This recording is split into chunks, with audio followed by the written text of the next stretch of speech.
এই ইতরের বাচ্চা, তুই এখনো থালা বাসন মাজছিস? রান্না করবি কখন? আরে আমার জামাটা সেইভাবে পড়ে রয়েছে, এখনো কাচিস নি তুই? এই শোনো, কি কি হয়েছে? হ্যাঁ কি হয়েছে?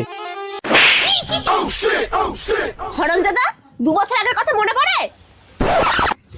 এইভাবে রোজ রোজ নদীর চড়ে দেখা করতে না এসে চলো আমরা বিয়ে করে নিই। আরে কি ভাবছো, আমি তোমাকে তোমার বাবার থেকেও সুখে রাখবো। দুজনে হলে গিয়ে পুষ্পা দেখবো, ফুচকা খাবো, শপিং করবো। ও তাই? তাহলে সংসারের রান্নাটা কে করবে? ও মা, এসব রান্না বান্না কি তুমি করবে নাকি? বাসন মাজা, থালা ধোয়া, এসব কাজ তো করবে কাজের লোক। আমরা তো শুধু ঘুরে বেড়াবো। ও আচ্ছা ঠিক আছে, চলো তাহলে আমরা বিয়ে করে নিই। চলো। কি রে, মনে পড়েছে ইতরের বাচ্চা?